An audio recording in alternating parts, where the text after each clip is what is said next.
I'm Kate, and Eric is right there. We are Blackstone Valley Veggie Gardens. This will be our 15th presentation this season, since the spring, and I have been dying to get this presentation out. And we have 10 of them, but the way we develop them is people ask a lot of questions, and I like to save that, the Q&A session. And what people want to know is, how do I get rid of pests? How do I, deter the critters? How do I do so? And how do I do so organically, without use of pesticides? So more than anything, this presentation's got a lot of meat to it. So a lot of this probably, well, they say people remember about 30% of what you review. So I would suggest that, you put your name down and we will email you a copy of this presentation. Also, it's going to be up on YouTube, and we can send you the link to the YouTube video, so when that's done. So what is organic gardening? Everyone wants organic this, organic that. Organic gardening is gardening without synthetic, man-made, right? Herbicides, fertilizers, pesticides, but it's much more than simply replacing the man-made chemicals from those derived from natural sources. It is a philosophy of gardening that supports the whole ecosystem. For example, just to give you an example, it's a way of life, more or less. If you say, well, I'm going to use organic fertilizers over here in my veggie garden, and I'm going to use the chemical ones only on my flowers or what have you, you're still not supporting the ecosystem, because the bees that feed off those flowers, we have terrible colony collapse and all, and it's just a healthier way of living. It's more a mindset, and it's pretty big right now. A lot of people are getting into that organic movement. You'll see if you go to places that, Market Basket in Bellingham. I've been going there for 1,000 years, and even they have an organic section, or even Walmart has an organic section. It's getting bigger and bigger. People are more in tune with eating organic foods. So in this presentation, we'll go over a few things. We're going to go over how to build your garden bed so that it feeds itself. You don't need to use a lot of fertilizers in it. We'll also go over organic herbicides, organic fertilizers, organic insecticides, fungicides, and critter prevention. Okay, so let's talk about your soil. We do 10 classes, and I think all but the canning and freezing and dehydrating one, we always, most of the time we end up talking about soil, because it's the foundation for the growth of your fruit and veggies. So soil health. The soil must be airy enough so the roots can permeate it. So it has to be nice and light and fluffy. It has to be absorbent so the water won't roll off it. So that's what roots do. Obviously, they absorb, they take a drink and they breathe. So they need the air, they need the water. Soil, to have good, healthy soil, it has to have a significant amount of compost, comprise raised bed soil, potting mix, and some in-ground soil. They're all slightly different, but they all have to have a good, airy soil to them. And most importantly, if you have the right composition in your soil, you don't need to fertilize as much. People ask me, how often do you have to fertilize? There's a lot of organic fertilizers, but how often do I have to fertilize? You really have to fertilize when your plants need it. And if you have, if you're using really good compost and some nice airy peat moss, and you've got a good consistency, and you top off your soil every year, you don't really have to use it that often. So people talk about compost, and that's compost is the main you know, the way we have healthy soil. A soil has a good consistency of compost in it. Probably, I'd say, at least 50% compost. And the best way to get compost is to make your own.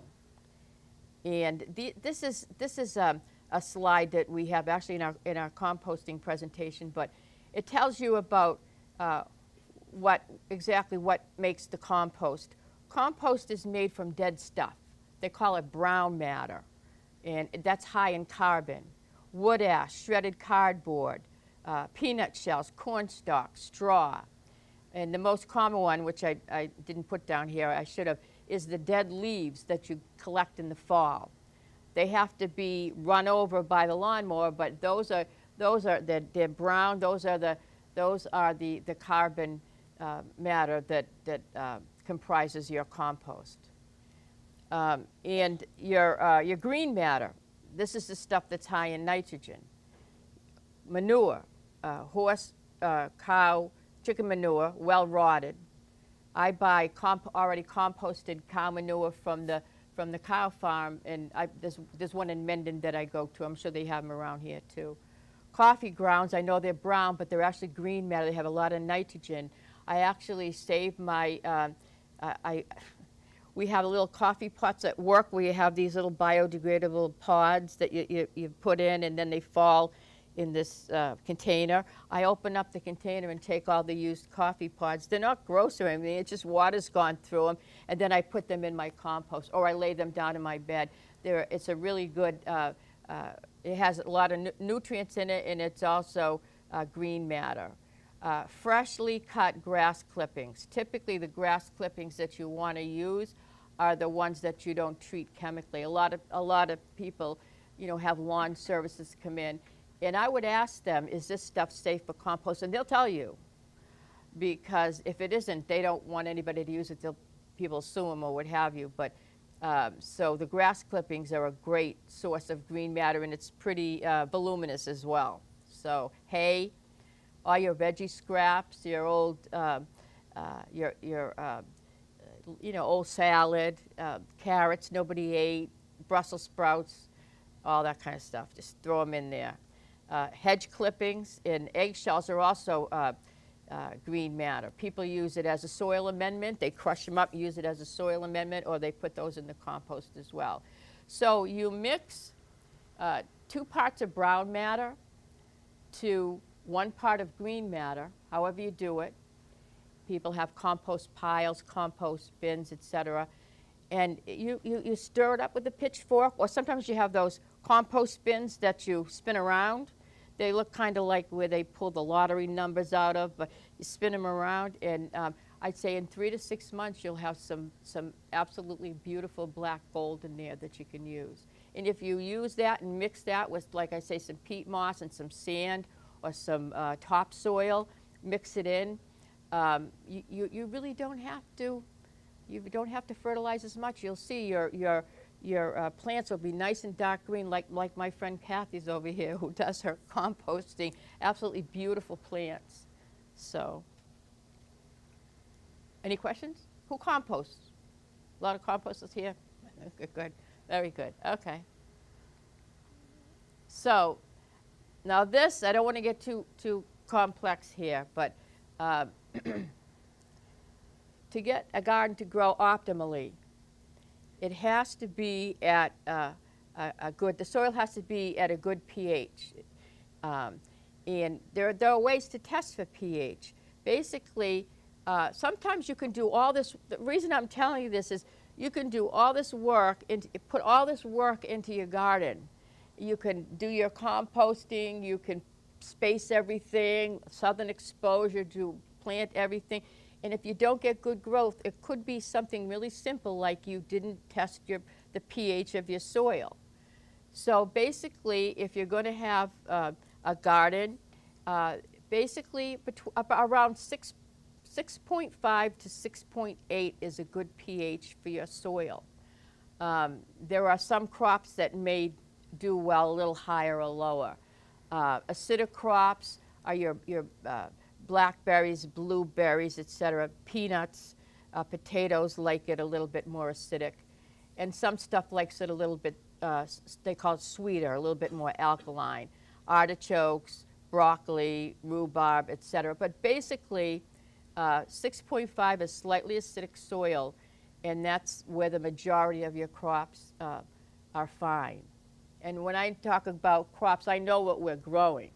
I've seen your gardens, folks. I've seen them. I have a web page, 50,000 people from around the world. There's also one, gardening in southeastern Massachusetts, another one, gardening in Massachusetts. I know what everyone's growing. You're growing tomatoes, you're growing peppers, you may have some eggplant out there, you're growing lettuce, you're growing chard, you're maybe growing some kale. Then when you see how easy it is, and then you taste it, some people don't like it, but in any case.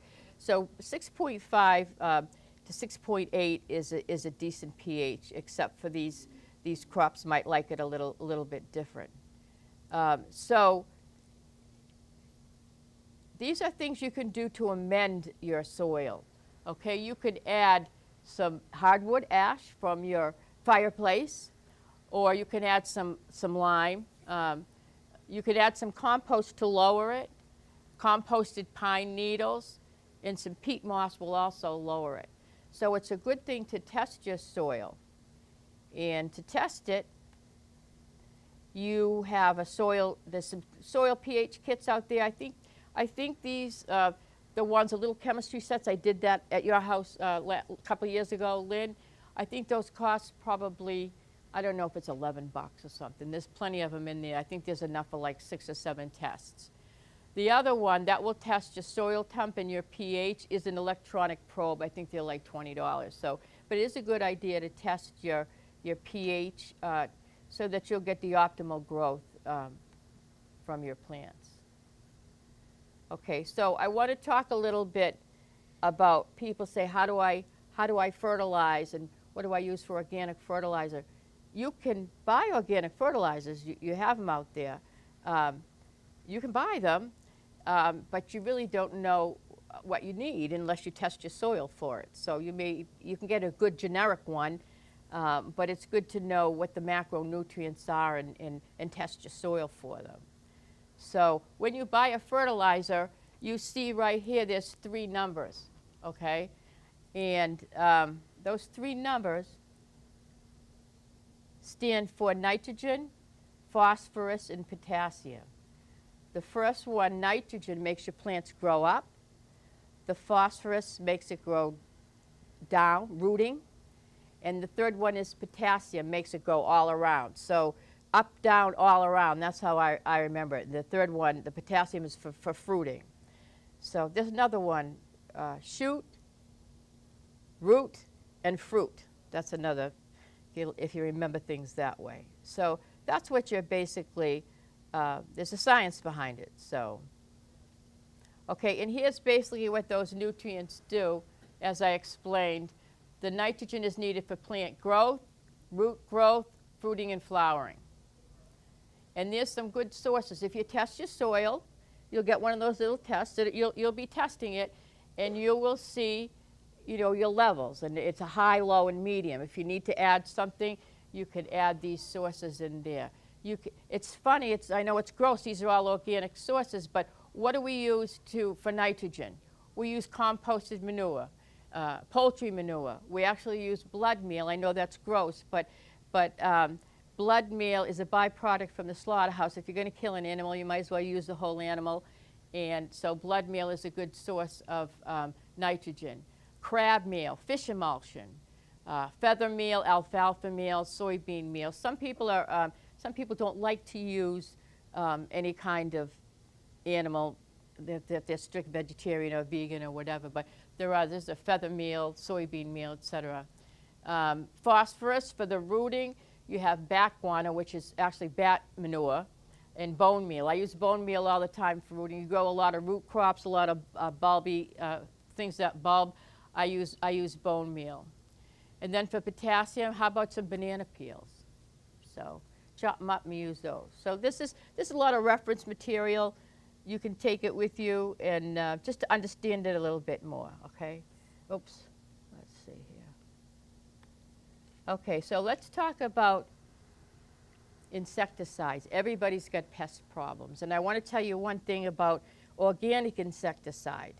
When you use an organic insecticide, the first thing you're trying to do is you're trying to stop the bugs from coming in the first place. You want to deter them. A lot of times what you do to deter them, I don't believe it's here, not really an insecticide, but you will plant things they don't like. I saw Kathy's garden, for example. She planted nasturtiums and she planted marigolds, two things the pests don't like. They don't like garlic. I don't know how come they don't like garlic. I mean, who doesn't like garlic, right? But they don't like garlic. They don't like onion. They don't like mint. So there are certain things that deter pests, certain things that deter certain pests as well. So it's good to do a little bit of research. But so for organic insecticides, you can buy organic insecticide. You can spray it on. But when you buy organic insecticide, you're treating the pest kind of physically. You're not treating it chemically, because if you treat it chemically and it absorbs all those, the chemicals, and the plant takes the chemicals up to deter the pests, you eat the plant. You may be ingesting some of that yourself. So the organic pesticides sprays, whether you make it or whether you buy it, you have to apply those every time you have a good heavy rain, or you take your chances. So here's a couple of, and try them, see which one you like. This one where you mix organic garlic clove and a medium-sized onion to a quart of water. Then you add cayenne pepper and a little bit of dish soap. This organic dish soap, you can get it, Bonner's peppermint. And that organic spray will be potent for a whole week. You store it in the fridge. There's another, there's one that I use. I have some neem oil. Can't make neem oil. You got to buy the neem oil and then mix it in. I get some, for organic use, neem oil, a little bit of dish soap. What happens when you put the soap in there is the pests inhale it and they die, or they slide off. So in either way, you're treating them physically as opposed to treating them chemically. You stir that up and you spray it immediately. Another one to deter it as well is a couple of dried hot peppers, powdered pepper. You can use the cayenne pepper you get in the, in the little sprinkle one. Have that, a dry powder, mix it with some diatomaceous earth. Anyone use diatomaceous earth? I use it all the time in my garden. Add it to a couple of liters of water and shake before using. Diatomaceous earth is, I believe, skeletons of some little tiny, thank you, yes. And so do you have food grade? And you have the stuff you put in your some people put in the swimming pool. I use the food grade, and it's a very, very fine powder.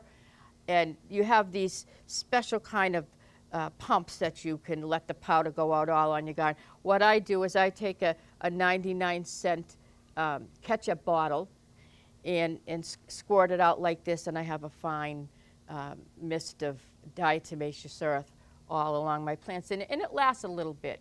I don't mix it in with I tried that, but it got all messy and sticky inside my container. So. You put it on the soil or on the leaves? On the leaves. You put it right on the leaves. And what happens is it somehow or another, when the animals get on there, they digest it and it dries them right up. They die. So. And it deters them as well. So slugs, they don't like slugs. Don't get. You put it on the soil too. A lot of people have problems with slugs. You put it on the soil as well, and it'll deter some of those pests as well that come through the soil. So. What I had heard was that it's like a little shell that has very sharp edges. Yeah. So it's like it cuts the snail's belly. Yeah. They don't like it. Yeah. So they kind of like leak out. Yeah. Yeah. They don't like it. Yeah. Yeah. So here's what I want to tell you. Very rarely do I get stuff for myself, but I want to tell you, I did get myself a treat this past year. So for your small garden, you can get one of those containers when you mix your own. You can get one at Home Depot or Walmart or whatever, or you can use something from, as long as you clean it out good if it had a chemical in it. Some people, you could probably use a little one for those too, but if you decide to add on another 8-foot raised bed, you could probably get the pump. Does anyone have the garden pump that you pump up? Yeah, those are easy. The thing is, for one of those remedies, we actually mix in the diatomaceous earth and mix it up. It clogged up my spreader, so my sprayer. So what I got for myself was I got the bottom one. Can you see that? It's I throw it over my back. I must look like someone from Ghostbusters when I have the thing on. But it plugs in. It has a plug that's just like one of these ones that you plug into your laptop. And I put the stuff in it. It fits 4 gallons, and I just spray away. It keeps it charged for 8 hours. But I have a big garden. I have 5 4x12 raised beds, cinder block, and then I built on 2 3x25-foot raised beds as well. So I have a lot to do. I would be my hand would be killing me if I had to use the little one. So it all depends on how how much of a garden you have and how much work you actually like to do. So okay, so. When you have those different, what works with squash bugs? This is what I have my mix, and my mix is basically I have a wash of neem oil and water, and then what I do for everything is on a separate application, like I say, I squirt the diatomaceous earth over everything. The whole thing is I work full time. It's an effort and you got to keep it up every time you have a good rain. So, but it works. It does work. The minute I see them, because you get those squash bugs. I remember I had them, and they skeletonized the leaves of my squash like within a couple of days. So you really got to get at them. So anyway, this is the best insect killer right here. Is my nails never look that clean though when I'm out in the garden. So basically I explained the insecticides, but let's talk about a fungicide.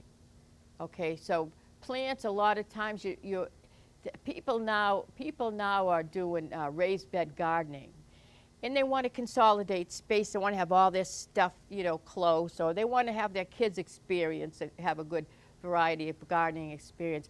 But you're planting your plants really close.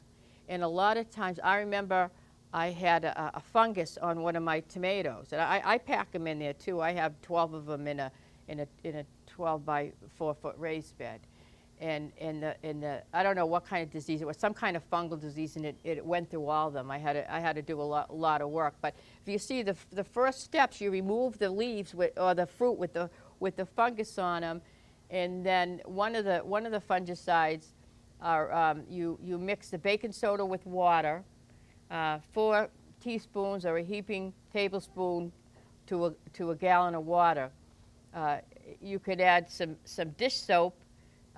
It coats it without degreaser or bleach, and that's a good fungicide because it coats the plants.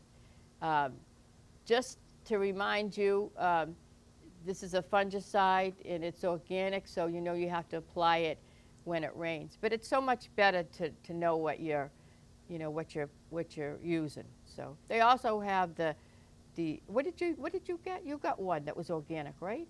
What was the spray kind you got? You know the name? It was neem oil. Yeah, but yeah, that's right. Yeah, that's right. Yeah. It was a fungicide too. Yeah, fungicide. You do have some that are insecticides, fungicides, etc. So. Okay, so let's talk about weeds. So we all get weeds.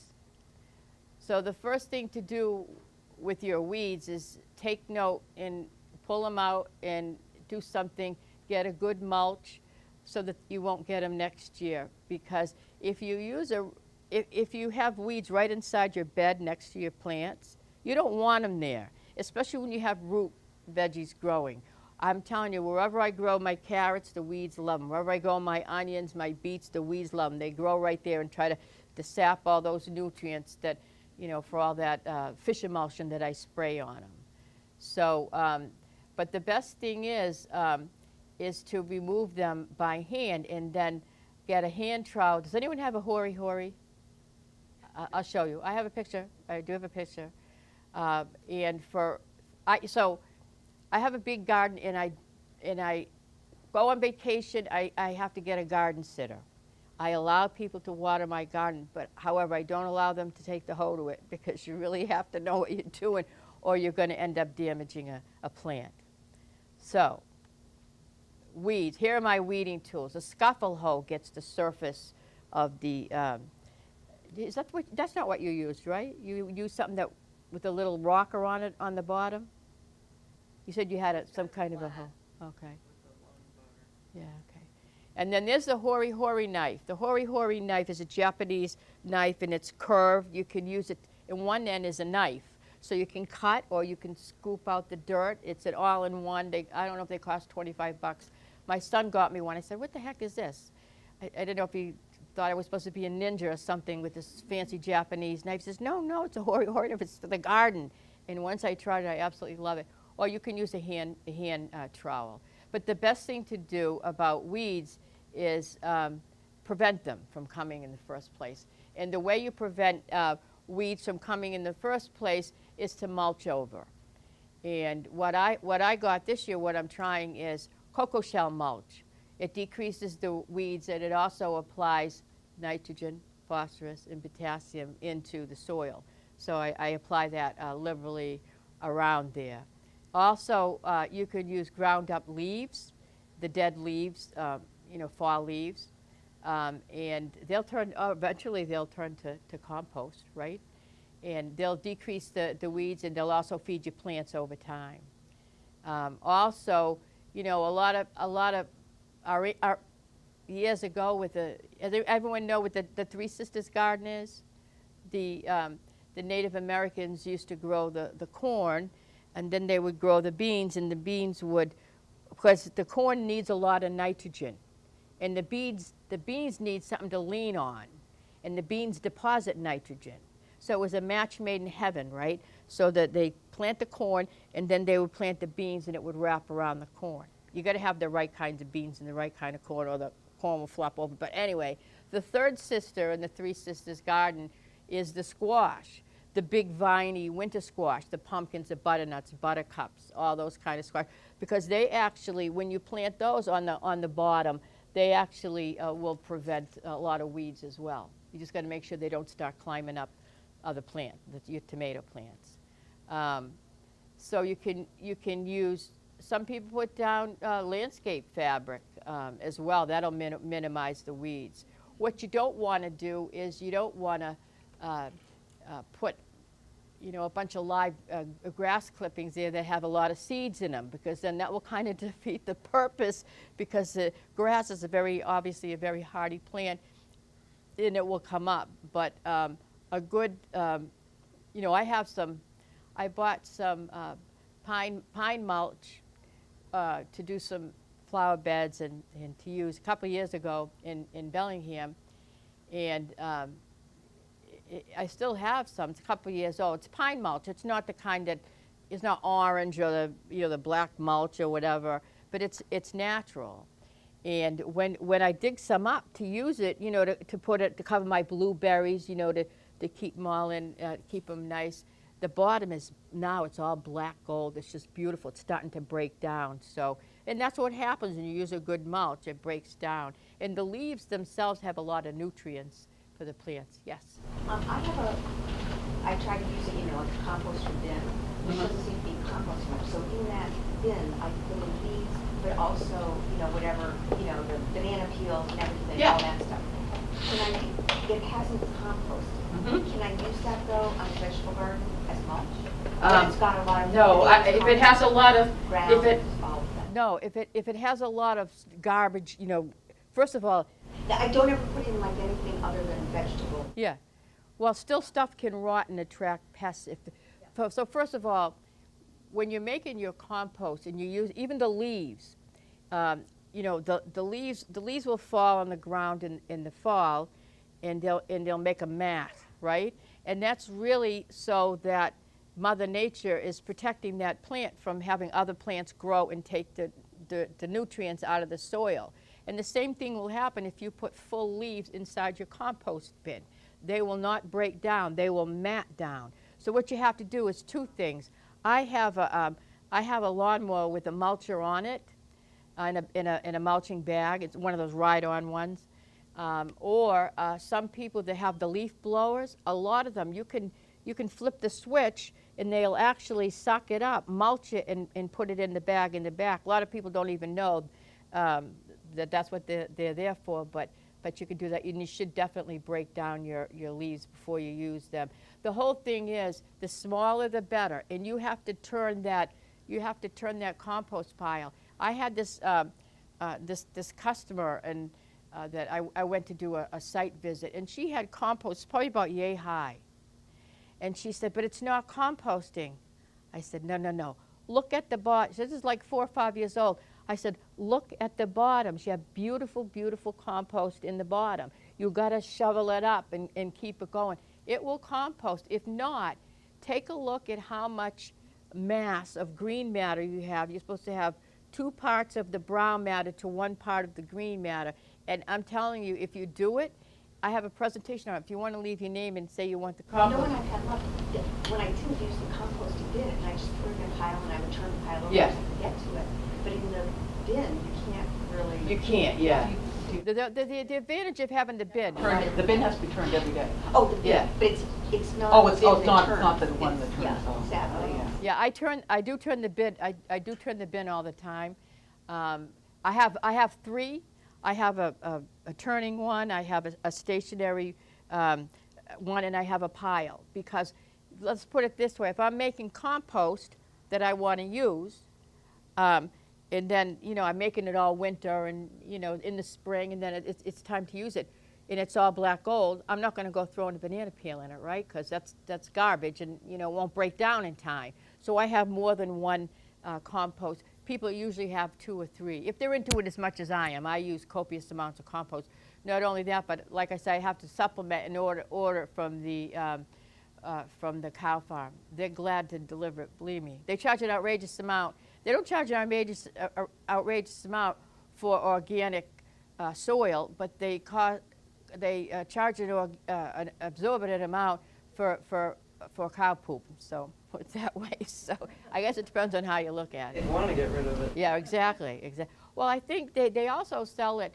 A lot of them sell it in big bags. But so, and sometimes if you do have to buy it, you go and they ask you, do you want it well rotted, already a year old, or do you want it fresh? Don't get the. If you have neighbors that you want to stay on friendly terms with, I wouldn't get the fresh. By the time they deliver, it's nice and black. I mean, you can tell it's already composted. They use their own hay or what have you. It is black, and you can take it and you can smell it, and it doesn't smell like maybe it's tiny bit like an animal, but basically it doesn't smell gross at all. So, and with the stuff that you make shouldn't. And if you take it and you put it in and you use it, and it's not all the way composted down, will it be okay? It probably would. But would it bring pests? It probably would. And even I got a dog that loves carrots at my house. So I mean, if there's anything that's attractive to even a home pet, they'll get at it. I always wait till it's pretty well broken down before I use it. So, and I do turn it every day, or as long as I remember. So, which is something for me. So the other weeding tool, this is the best weeding tool that you have, is I don't wear garden gloves. Basically, I mean to wear garden gloves, but when I go out there, the garden calls me. I just go out and start doing it. So, but it is the best thing to do once they're there. You make note and you say, geez, I have a lot of weeds in this bed. I have a lot of weeds in this area.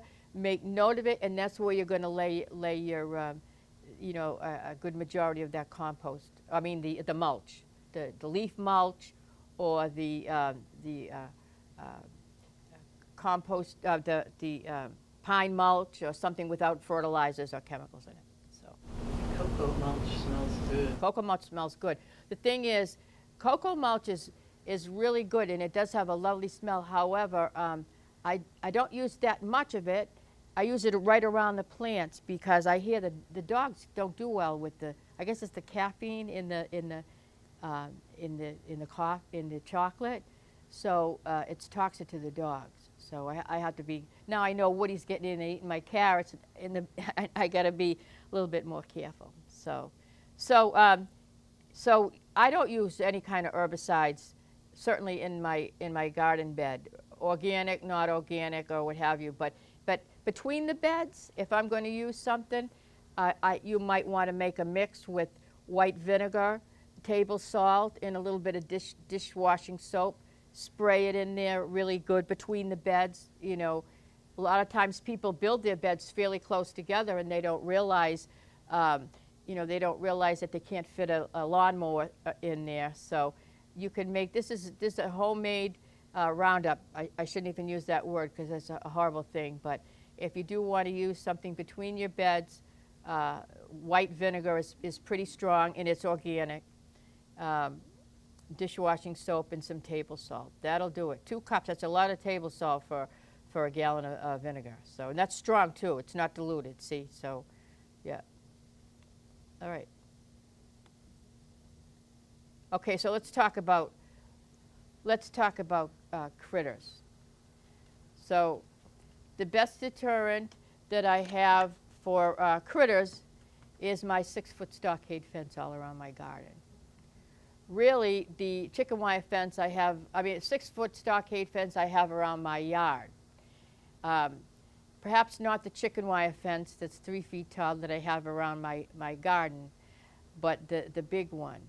But I'll tell you, it depends on the pest that you're trying to deter. And I did a lot of research. I do a lot of research whenever I do these presentations. But a lot of people have deer. You have deer, right? Did you say you have deer in your area? So if a deer is scared out of its mind, you know, of course that gets that way because it's a timid herbivore. But if it's scared out of its mind, it can actually jump an 8-foot, even an 8-foot fence. Or if it's starving, it can still get in my yard if it has a mind to. But it typically won't because it doesn't have that good a field of vision, because its eyes are really out of the side of its head, and it doesn't really see very well in the front. So if it doesn't know what it's jumping into, it probably won't. So a good fence. Also, what sometimes people do is they do a fence, chicken wire or whatever, and then 2 feet after they do another fence, because a large critter won't know what to do with that. They can't really, the deer won't be able to scale it. Deer are horrible. I love Bambi and all, but they actually will decimate your whole garden, So, and they have not only that, but one of them will hold 1,000 ticks. So those deer ticks. So they're not very friendly critters to have around. So basically, the critters. Let me talk about the good ones. Okay. First of all, I can't tell you how many times I'm in the garden doing my thing, bzz, bzz, bzz, bzz, bzz, and I see a big fat old bumblebee. It took me years not to swat the thing. Those are our friends. They're the ones that. Matter of fact, people now, there's such a, and we have here in Massachusetts, we actually have 370 different types of native bee species. They're not honeybees. Honeybees are actually from England, and they don't live in these special hives. They actually live in the ground. But in bumblebees being one of our native species as well. So what people are doing now to attract them, and they're all dying, what they do is they actually grow pollinator gardens with certain flowers that attract the bees, and certain flowers, the conical shape that attract the hummingbirds. They're also pollinators, and some things that attract the butterflies. You know, we have beautiful black swallowtail and yellow swallowtail butterflies that come in. But in any case, first you want to, you know, the first inclination is they're going to sting me. They're not going to sting you. They don't want you. They're hungry. They want the pollen in the garden. I've never been I think that they can see my my love for them, so they don't bother me. So also snakes. Is anybody, you know, first of all, if you see a snake in your garden, the first thing you're going to do, because they you know, they slither and it's kind of scary. Snakes will aerate your garden for you, and they're friendly. You want to leave them be and reproduce all they want. Also, if you're digging in the soil and you see an ugly old earthworm, leave him to do his, leave him to aerate your soil and put his you know, poop in the garden, because they do a great job. So they're really good as well. So basically, and you know, the other pests you don't want around your dogs. You know, you see a fox or a coyote. Basically, they don't tend to bother your garden unless you have something that's stinky in your compost bin that they come and dig up. But typically not. But it's the herbivores, of course. You know, the bunnies and the squirrels and the voles and the moles and all those kind of things. But what you could do is you can get they have granulated fox urine, granulated coyote urine. They have the liquid as well, but you don't want to use it because it smells like pee. So, but they do have granulated carnivore urine that you can sprinkle around your garden. Some people actually go to the neighborhood hairdresser or barber and say, can I have a bag of the hair? They sprinkle the hair around, and that's in the herbivores don't like that as well.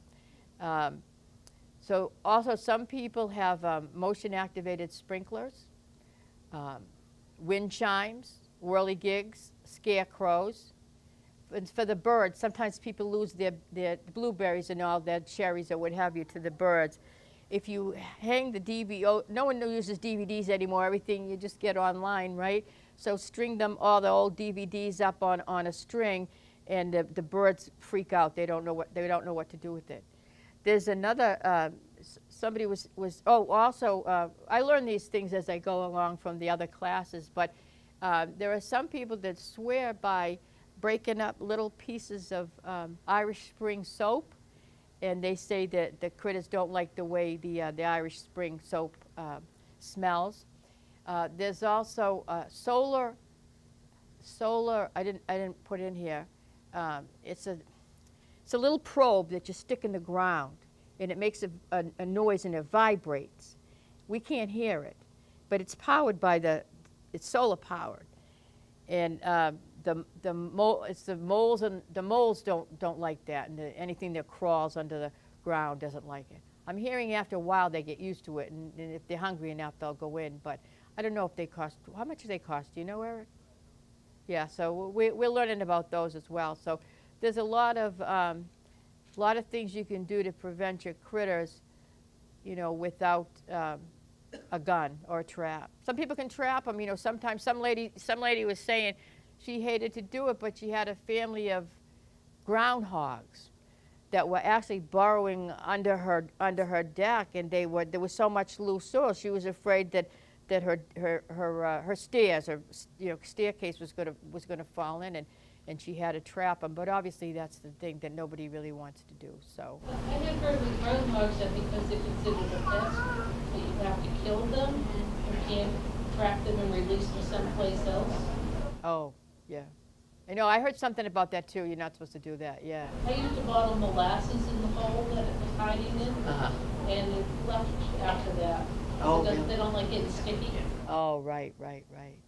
Yeah, they can be, I mean, they're very difficult to get rid of, and they can do a number on your garden as well. So what some people do is they put, where they come up, underground, they actually put a wire mesh so that they can't get through. But that's a lot of wire. I mean, I have a huge garden. That's a whole bunch of wire mesh. So it's very difficult. And like I say, even if you put your put your fence up and do everything right, they come right under the ground. So they're kind of tough. So, but they don't like, some people leave a radio on. They don't like, they get freaked out because of the sound as well.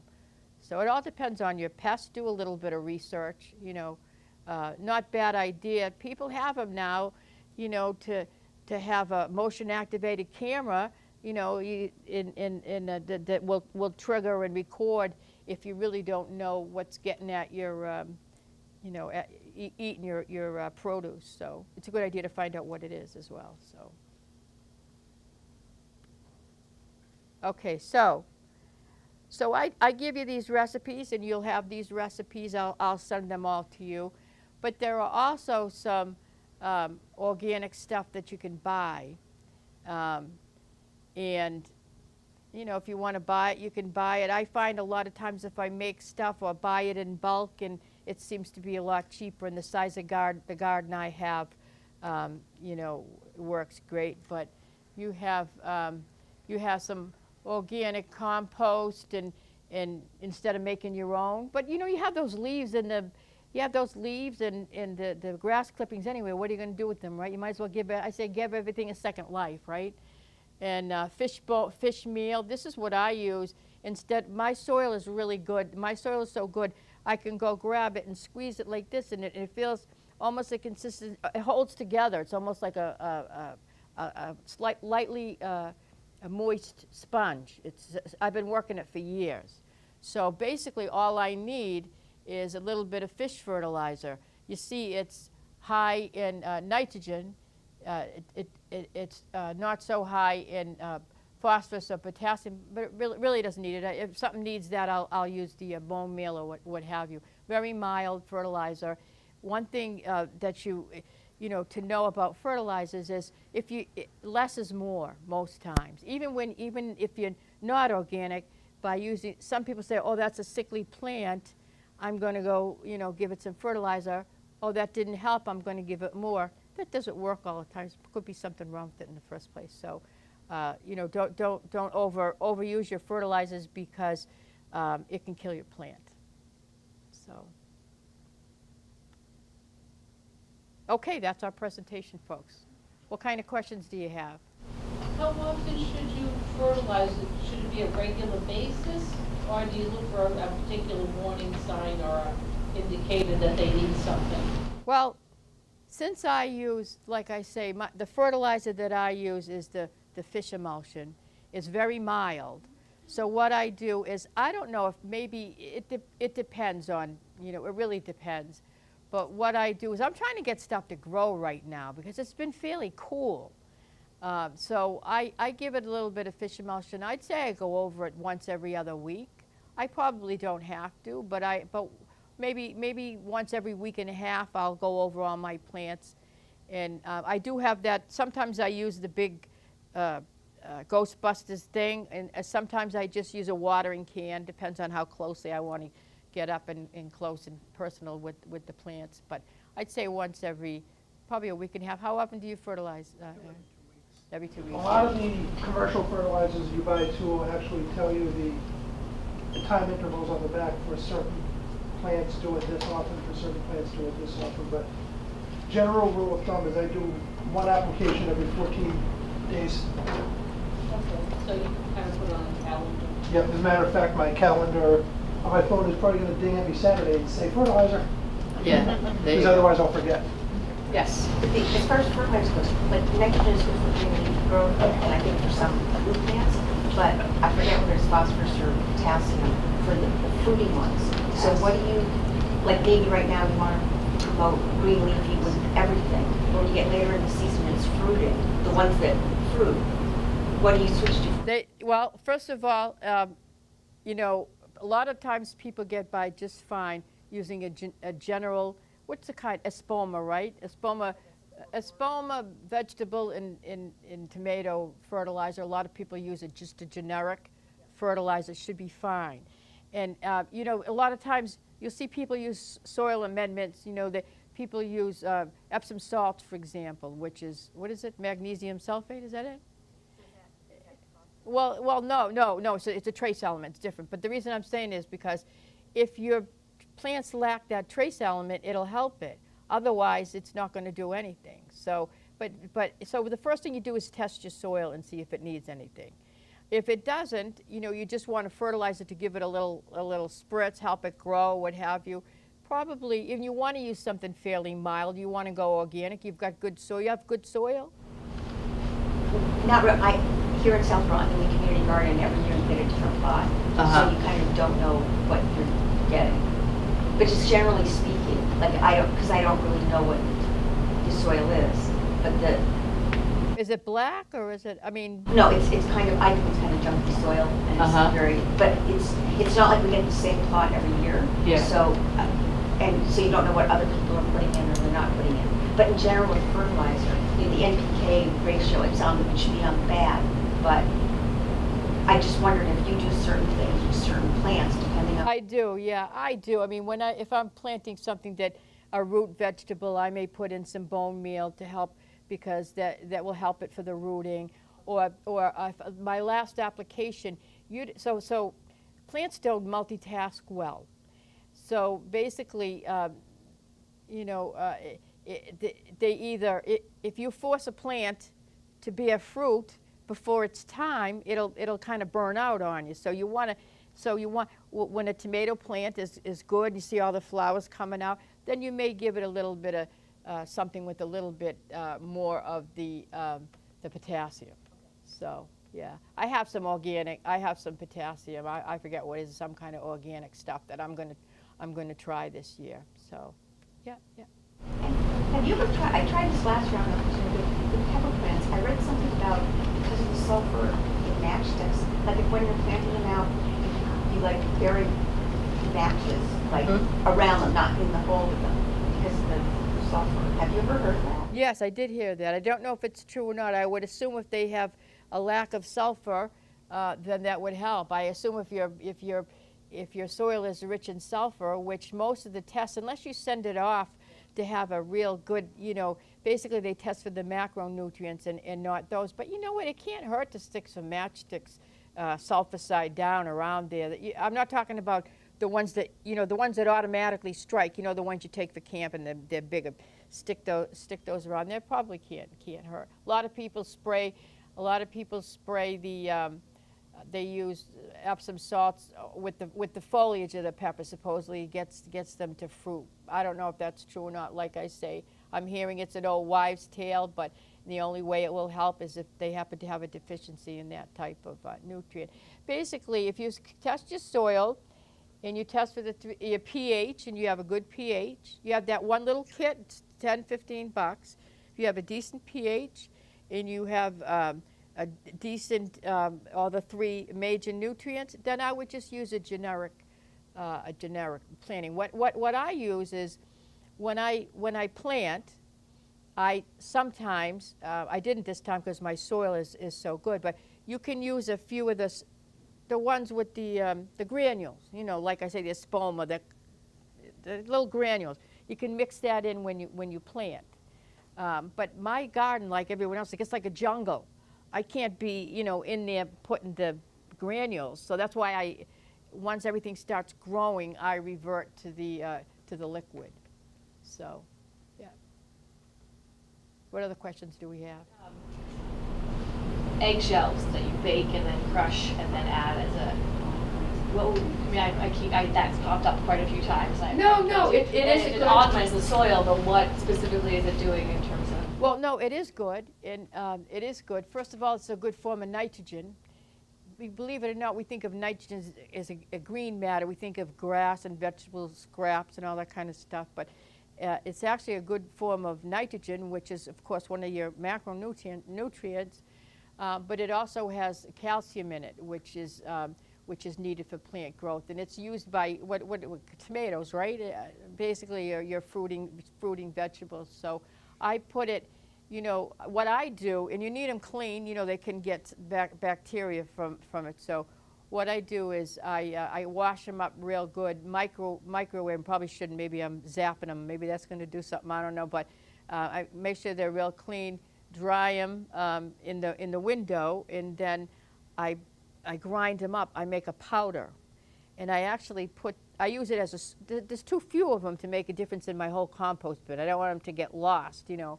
So I use it as a soil amendment. I'm hearing that the slugs and other crawling insects don't like them too much either. So, but it's good nitrogen and it's good calcium. So definitely don't waste them. So, yeah. Yes. When you're going to the critters, and this isn't for my vegetable gardens, for flowers at my house, chipmunks, I mean, they crawl up plants, I can't believe they weigh so little that they get to the top of them without bending over, and they eat everything. Do you have any suggestions? I've tried like the coyote here, I mean, I've tried that stuff. I know, For the neighborhood cat. Is there anything that you're aware of that they really? What do you think, Eric? Mothballs? Mothballs? I would try moth. A friend of mine is actually losing her entire garden this year to chipmunks. Yep. She's tried mothballs. It's worked to an extent. She's also sprayed vinegar. You know, soak some paper towels in vinegar, Okay. hang them around the plants. But she said what she's actually going to do now, she's going to get some birdseed, some Crisco, honest to God, Yeah, a 5-gallon bucket and a ramp, Oh, she's and doing just that. drown them. Okay, yeah. Yes. Oh! Yeah. I figured you were going to, I Yeah. thought you were going to the bucket. Yeah, but no, I would, you know, yes, soak some paper towels in vinegar. Okay. Yeah. You want to They do deter it them, like you know, that. I mean, Yeah. people, you know, I'm I not hate to kill for it. killing anything. Yeah. I think that if you think the only way to keep something out of your garden is to kill it, you should probably get a new hobby. I mean, I'm thinking Yeah. they do have heart traps for little Yes, tiny yeah. creatures, Mhm. and maybe doing that. Right, There is I certainly know they like sunflowers. yes. Mothballs, can you buy mothballs nowadays? But they don't go Yeah. after my There's plants. a product that I purchased at one of the local garden centers called Repels All. Mhm. And it's a supposedly biodegradable, not hazardous to humans, pets, And how does it apply? spray bottle. Okay. It repels all, and keeps pests. like Repels that. all? Repels. Repels all. All. I heard of a product called Animal Be Gone. It's similar to. And I think, I don't know if it's a granule or whatever it is, but number one, it's not organic, so not that you wouldn't use it in your garden, certainly. You use it around the perimeter. But I hate to suggest not, you know, stuff that's going to hurt your dog. I mean, you know, my little beagle is my life, so yeah. It's not dangerous to animals, plants, or humans. What it does apparently is when the animal bites the plant or tries to get to the flower, it causes some type of mucous membrane irritation. Oh, okay, good. So they just leave it alone. Yeah, okay, that's good too. But you have to keep applying it. Once it rains, you have Right, to right, spray yeah. it again. Yeah. And it doesn't work indefinitely. Yeah. So Yeah. smells outrageous. Yeah. I've used Rotten that. eggs. I've used that. It's Rotten awful. egg smell. Does it smell up your house? I mean, is it really that bad? Well, yeah. You don't want to be You in the don't area use or it you in might the have house. a spray. No, I know that, but I No, mean, you're using it outside, yes, it might smell a little bit for a little while if you use it quite a bit. Repels all. I'll have to add that to my materials. Thank you.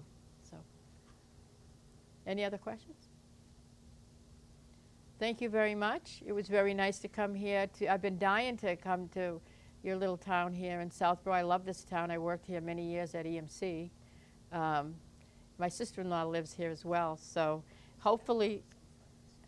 What's that? Of course, of course. So I'm looking forward. I think perhaps hopefully they'll have us back. I'm looking, and we do have, this is our last and 15th presentation for the spring. Now I've got to go get some more work for the fall stuff, the canning, freezing, and dehydrating, and more on composting. There's some other stuff we can do throughout the season. But we do have a website. You'll get the links, Blackstone Valley Veggie Gardens, where we do have a page where you can go look and see what's up. We do presentations from Auburn down to Rhode Island, to Worcester, to Blackstone, to Franklin, all over Rhode Island and in Massachusetts. So love to see you folks again. Follow us. We, like I say, on our YouTube channel, A lot of these presentations are up there, so if you didn't get to come in person, you know, it's more fun to come out and chat, but you have a lot of the information there. And you will get a copy of this PowerPoint as well, along with some other links. So, thank you very much. Sign up for everything.